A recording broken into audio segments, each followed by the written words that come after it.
I do the recording because some of my students has difficulty in accessing the VLE. So this is one way of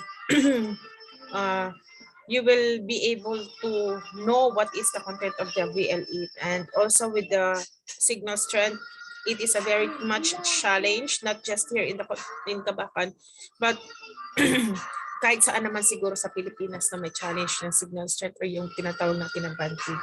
So to start with, I would like to share to you what is recreation. During the late 14th century, there is a two-side or a para siyang sorry ha, para siyang coin na may dalawang muka. Those times, pag sinabi natin recreation, it's just about refreshment by eating. So nagkakaroon tayo ng recreation when we do eating together with the families, because recreation came from the old French recreation. Okay, during those times in the Latin countries, that is also normative recreation. Recreation, it only means that you have readily recovered from an illness. So yan lang ang batayan ng recreation nila those times. However, during modernization, during the modern era, recreation has evolved into new kind of definition. First is we have here re, it means again, plus recreare, recreate. So let's recreate, no? To grow, meaning refresh oneself by some amusement. And it is first recorded during the 1400s. So here, we adopted here, refresh oneself by some amusement. So katulad din ito siya ng masyado na tayong bombarded with activities in the school. So we need to find an excuse. So let's amuse ourselves, and that is a kind of recreation. However, during these days, the Generation C, in the generation in which you belong, recreation also has different meaning. So a verb recreates, it means to refresh by physical influence after exertion. It's attested from the early 15th century and was used by Lily Pope Steele and Harriet Martineau. But it did not take probably to avoid confusion with recreate. Recreation is an activity itself. It's a leisure. When we talk about leisure, it means that those are activities beyond your time for work, beyond your time for activities for study. Pag sinabi natin leisure, extra time mo na kailangan mong i-refresh ang sarili mo with some activities, no? Hindi lang sa pagkain, so pwede na rin ang activities. There is, when we say recreation, there is a need to do something for recreation. So kapag nagre-recreation ka, you are moving, you are doing, you are recreating, no? And may mga nagsasabi na ang pagtulog ay isang uri ng recreation. In some sense, it can be, but in a larger sense, it doesn't, no? Kasi pag sinabi natin recreation, you need to do something for recreation. While you are sleeping, you are not doing anything. And recreation is an essential element for human biology and psychology. Recreational activities are often done for enjoyment, amusement, or pleasure, and are considered to be fun. When we recreate, it should be there is a sense of fulfillment, sense of happiness while we are doing leisure activity. So magiging walang saysay po ang recreation pag hindi ka nag-enjoy, hindi ka na-amuse, wala kang enjoyment, at hindi siya fun for you. It's just that you are doing something, you are doing new thing, you are recreating, but the criteria of enjoyment, amusement, pleasure, and fun ay wala doon, then you are not fully in the realm of recreation. And also, recreation is important because it allows you to switch off from your daily routine and gives you a chance to do what you like. No? The top objectives of recreation includes enjoyment, socialization, and the development of your personality. Because for the sports that we will be having, the badminton and table tennis, although that we are facing a pandemic right now, the socialization impact will be lessen, no? Ma-decrease lang siya, but however, hindi siya talaga mawawala. So during the activities, we will observe social distancing and minimum or maximum health protocols depende sa lugar po ninyo. And there are values, attitudes that are molded during the recreational activities, I mean. So may mga malilinang po na ugali pagdating sa recreation. It's not just about the enjoyment, it's not just about fun. It should be how the attitude was molded out from those activities. And also recreation is for all ages and even for all different walks of life. It doesn't mean na ikaw po ay nasa laylayan, wala ka na pong karapatan para sa recreation. Thinking of lahat po tayong tao ay napapagod. So all of us are entitled for recreation. In different walks of life, it doesn't mean na ikaw lang mayaman, ikaw lang may karapatan na mag-recreate. Kasi may mga misconception na you need car kung gusto mong mag-recreate out from Kabakan kasi kailangan mo mag-travel, di ba? However, there are some ways you can still have recreation even if you do not have car kasi mababa lang talaga na rason. Kung ang batayan ng recreation is just you don't have a car, you have no rights to have your recreation. No? So in this, as we go along in this subject, you will also know further what are those activities that yields into recreation, no? Even if limited ang budget natin. As long as if you want to enjoy, and even playing of ML is a recreation nowadays. And in virtual mass competition, ML now is considered as a game, no? So may competition na para sa ML. And also another online games are considered as recreation. But please always observe proper time, no? Proper screen time. So baka kasi ang recreation natin is kinakain na po lahat ng oras natin. So then it is not beneficial anymore, no? Kasi nga may mga module din kayo, thinking of may module kayo, and as I've said a while ago, sports is a recreational activities, no?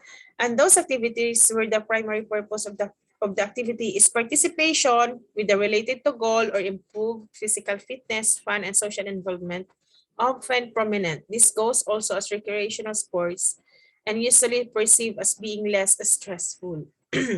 So sa mga naglalaro dito ng table tennis, ng badminton, so there is a rewarding sa atin, rewarding sa sarili natin kung nananalo tayo. Then that is also a recreational activities. Pag less stressful na, ibig sabihin you are rewarding yourself. No? Naglaro ka pa, nag-recreate ka pa, kung magbibigay lang naman pala ito ng stress sa iyo, then stop. Because recreational activities primarily gives fun and enjoyment.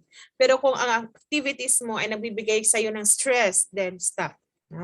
Both physically and mentally stress. Pag nasobrahan na po, ay delikado. On the participants, sa mga estudyante, there are lower expectations regarding both performance and commitment regarding to sports as recreational activities. I-compare natin ang competitive sports as recreational activities. Competitive sports, ito ay yung may mga athletes, may mga varsity, they are trained to compete in higher meet. That is sports, no? Sports as competition. But when we say about sports as recreational activities, then mas lesser ang expectations natin kasi ang aim naman talaga ng recreational activities is learning, at the same time you need to gain fun and enjoyment. So ganyan po kaganda ang ating recreational activities. And aside to that, aside to emotional, mental, and physical aspect of a benefit of recreational activities, may mga bagay rin na naibibigay sa atin ang recreational activities. Ito yung discipline, ito yung tinatawag natin na respect the oneself, no? May mga bagay kasi na hindi natin matutunan sa libro, hindi natin natutunan sa pagsusulat. Pero pag i-execute natin, mas matutunan pa natin. And another is, during recreational activities, do not forget to do proper warm-up and cool down after doing the activities. Why? Because although that sinabi ko kanina na lesser ang expectations sa recreational activities, hindi po natin pwedeng pabayaan ang ating musculoskeletal system, no? Baka mabigla at tayo ay mai-injured, and because a failure to do proper stretch of the muscles and joints and connective issues often leads to serious injury for recreational athletes, no? Mingon dayon og ma'am sakit akong braso kay nag-badminton ko dili ko ka perform. Agoy tagam na. So that is one way of how to secure safety during the conduct of recreational activities, to warm up and cool down after the activity. And failure to wear proper footwear or protective gear or sports attire could also lead to disgrasya, no? And also secure the environment. Lalo na ngayon pandemic, secure the environment anytime na magagawa po tayo ng activity. And that is for fun, at the same time let us prevent injuries, no? Types of recreational activities. We have here the active recreation and passive recreation. Talking about active or passive recreational uses or activities, ano nga ba ang pinagkaiba ng dalawang ito, no? Active recreation is leisure time. During a leisure time, a physical activity undertaken outside of structured competition or sport, no? Ang badminton po natin ay outside structured competition or sport. Kasi hindi naman po kayo mga PE major na kailangan po talaga ang badminton subject niyo ay mas malalim pa, no? Because we are preparing the physical education students to be PE teachers in the long run, no? In the future. So it is a set of activities within the wider range of physical activity options that are also include active living, active sport, active transport, and active sport. Ano ba ibig sabihin ng active living? So for example, the active recreation is yung tinatawag natin na triathlon. So kailangan excuse me. So kailangan kapag tayo ay isang triathlon athlete, hindi lang during the competition natin i-prepare ang ating sarili. But it also means before the competition, kailangan natin sanayin ang ating sarili. That is active living, no? Kasi hindi naman pwede ng isang triathlete o isang badminton player ay magdidisiplina lamang siya sa kanyang sarili during the competition time. Hindi po ganyan. So before, during, and after the competition, kailangan may tinatawag tayo na active living. Prevent those foods na hindi naman kailangan sa training. And then, kailangan talaga may self-discipline. Active transport. Pag sinabi nating active transport, you are not stagnant. Gumagalaw ka, maring nakasakay ka. So that is active recreation.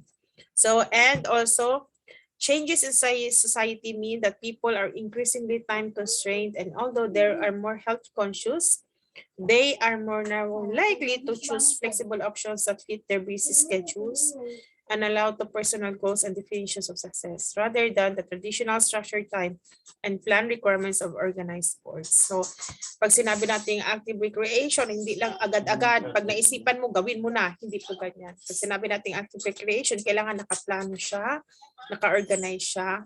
At may mga requirements kasi bago tayo sasalang sa isang active recreation. Katulad ng hiking. So that is an example of active recreation.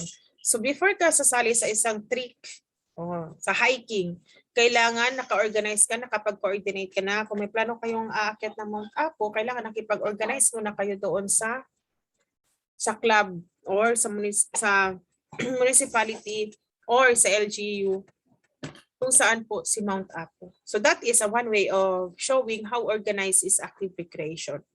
And another, for example, is yung tinatawag natin na camping. Camping is also active recreation and also passive recreation. Why passive recreation? Generally, underdeveloped space or environmentally sensitive area that requires minimal development, no? So pwede ang passive recreation sa sa bahay niyo lang. Pwede kayong magkaroon doon ng simple camping with your family. That is passive recreation. And fishing, that is also passive recreation. Dito sa Kabakan, meron namang mga palaisdaan na nag-i-entertain po ng passive recreation. And a simple going to park is also a passive recreation. Kung gusto nyong magmuni-muni muna doon sa park ninyo, for example, sa Pikit, maganda sa Pikit yung Fort Pikit, that is also passive recreation. Pupunta ka lang doon, magpapahinga at mag-observe for your pleasure, just for the enjoyment of your eyes. That is also a passive recreation. And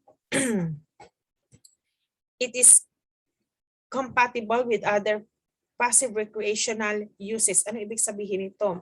For example, pupunta ka ng mall, no? That is also one way of showing that you are doing the passive recreation. Yung pambusog lang sa mata, that is passive recreation. And does not significantly impact natural or cultural, scientific, or agricultural values. No?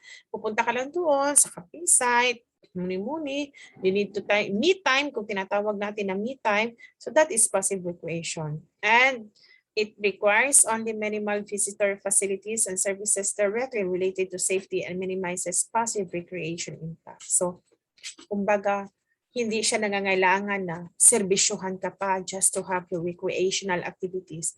Passive recreation, it only includes you, yourself. No? So, hindi na kailangan mo pa na punta ka talaga sa isang 5-star hotel just to have your own passive recreation. So, sabi dito, services that do not directly related to safety and minimizes passive recreation impacts and requires minimal visitors. So that is passive recreation.